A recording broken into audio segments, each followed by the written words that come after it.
What can be the reason of this lateral displacement now? One can be the presence of the lateral loads. Our lateral load will not be there, but it will be having unsymmetrical vertical loads.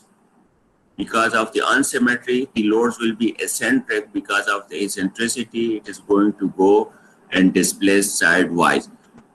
Or where the frame themselves are unsymmetrical, or the geometry of the frame will be unsymmetrical. So causes of side sway are unsymmetrical loading, means eccentric loading. Different end conditions of the column. We have a frame, two columns and one beam. At one end, we have this hinge support. At other, we have a fixed support. So it is unsymmetrical regarding the support condition. What will happen? Chances are there that it will have lateral displacement. So different end conditions you will be looking for. You will be looking for the symmetry of the loading. If it is unsymmetrical, then there will be side sway. Third reason can be non-uniform sections of the members. One column, let's say it is having I, the other column is having 2I. Again, it is unsymmetry. So if the geometry is unsymmetrical, there are chances of the side sway. Horizontal loading on column of the frame. Horizontal loading will cause displacement. And then settlement of the supports, unequal settlements of the support of the frame. So these are 5 causes which you should be looking in a structure. And by feeling, remember, by feeling you can even find out whether this frame is going to have a side sway or it is going to be without side sway. Now coming to the examples now, here you can see frames with outside sway, means non-sway frames, which does not have lateral displacement. Now at the top left, we are looking at the frame. At the bottom, we have joint A, then above it, we have joint B, and then to the right, we have joint C. Joint A is a hinge connection, joint B is a rigid joint, and joint C is again a hinge support. A hinge support and C is a hinge support. Now, if you look at it is a non-symmetrical frame. But if you look at the support conditions, C can take vertical as well as it can take horizontal reaction. Similarly, A can take vertical and as well as horizontal reaction. So it means there are no chances of the lateral displacement.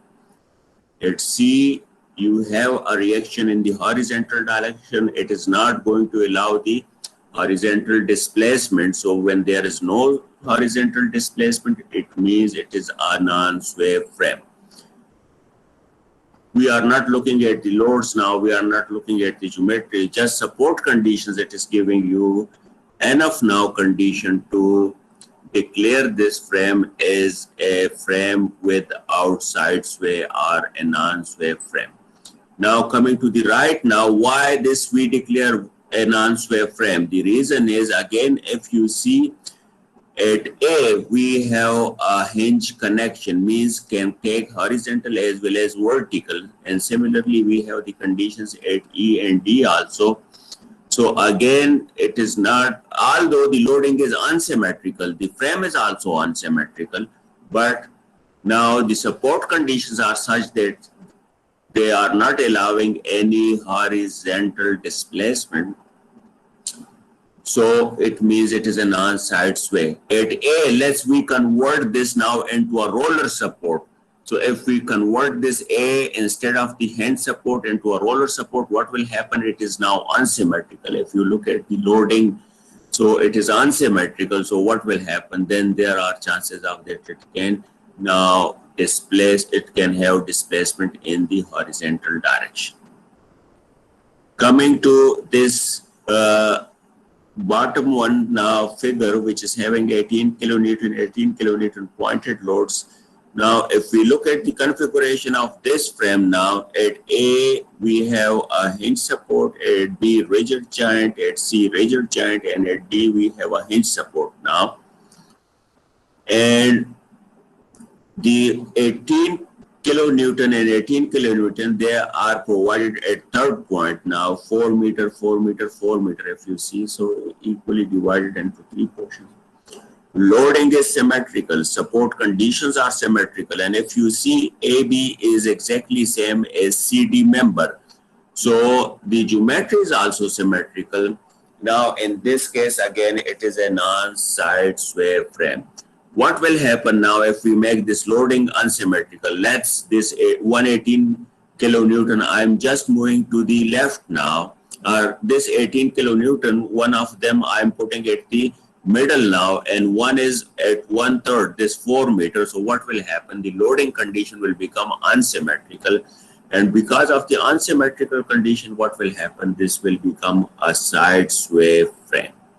It will be having a side sway, then because of the loading unsymmetry. Although the geometry, the support conditions, each and everything, they are symmetrical, but the loading is unsymmetrical, and there is nothing at the BC level to stop the lateral displacement. So we declare then, and in that case, we can declare, because of the unsymmetrical loading, we can declare this as a side sway frame.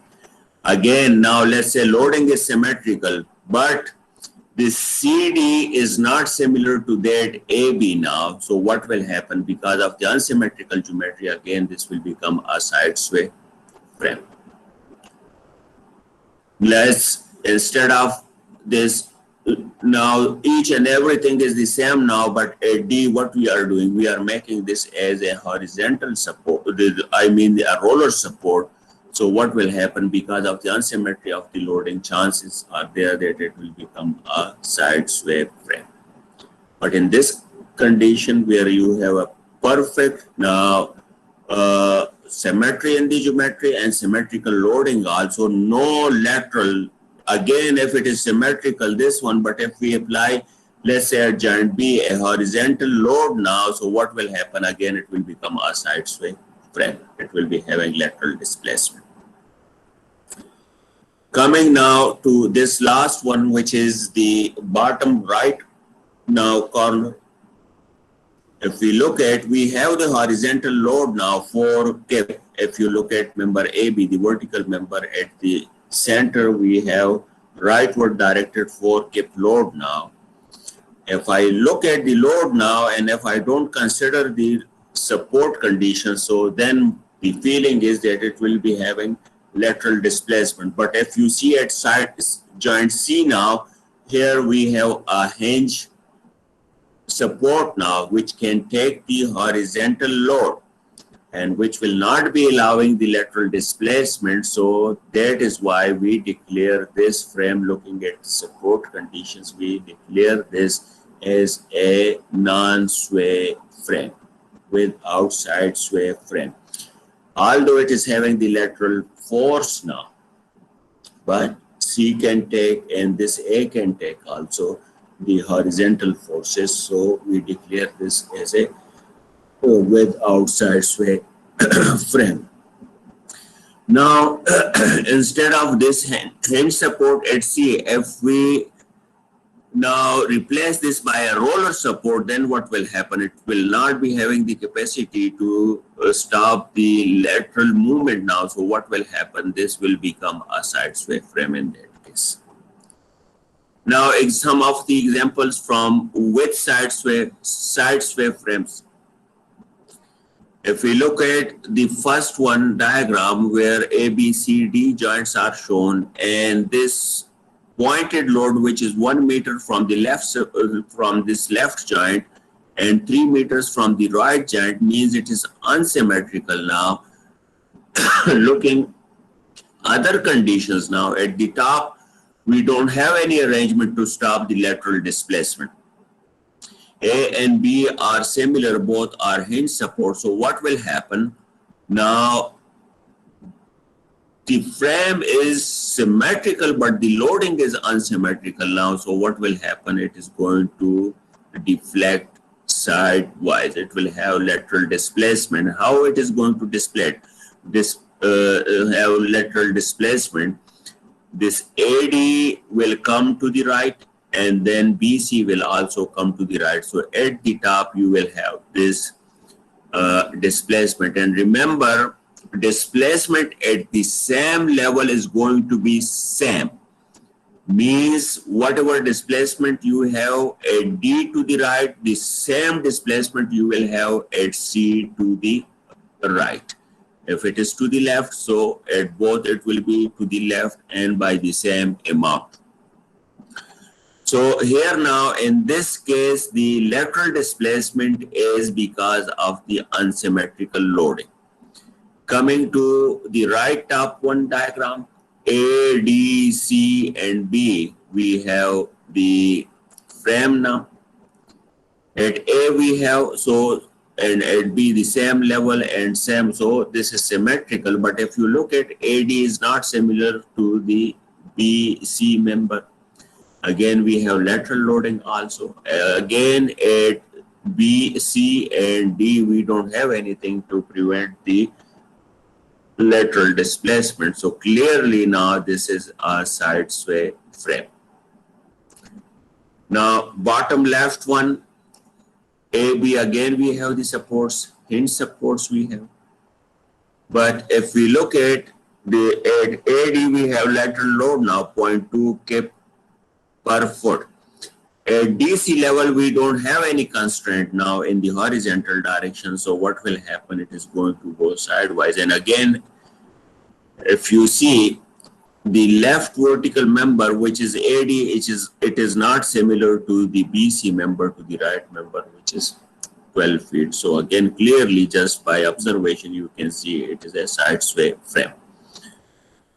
Now, the last diagram now, again at AD we have now supports, and BC, the top one, it's a symmetrical supports conditions, the members, each and everything is symmetrical, but it is having a lateral load now, which is 8 kip at C leftward directed. And at BC level, we don't have any constraint in the horizontal direction. So what will happen? It is going to deflect to the left side now. And because of that displacement, it is declared as side sway frame. So in today's now lecture, we will be discussing the analysis of the frames with outside sway or non-sway frames. So part one, which will be the discussion today, it will be analysis of frame with outside sway. And remember, it is the simple case. The next one is going to be a little bit complicated. Complications in terms of when you have displacement, so it means additional kinematic indeterminacy is coming. And because of this additional kinematic indeterminacy, the kinematic indeterminacy of the structure will be higher, more computational load, and because of more computational load, then more complexity also. So now stepwise solution procedure using stiffness method. Again, remember, the steps are exactly the same which we did in case of the beams. And how many steps we were having? We were having step number 1, and where we, based on the kinematic indeterminacy, we identify our unknown D's, and we make the AD's matrix, which is corresponding to those unknown D's. So D's, we declare them unknown, their direction and their location we fix, and then corresponding to those, we look for the externally applied actions and we include them as a AD matrix.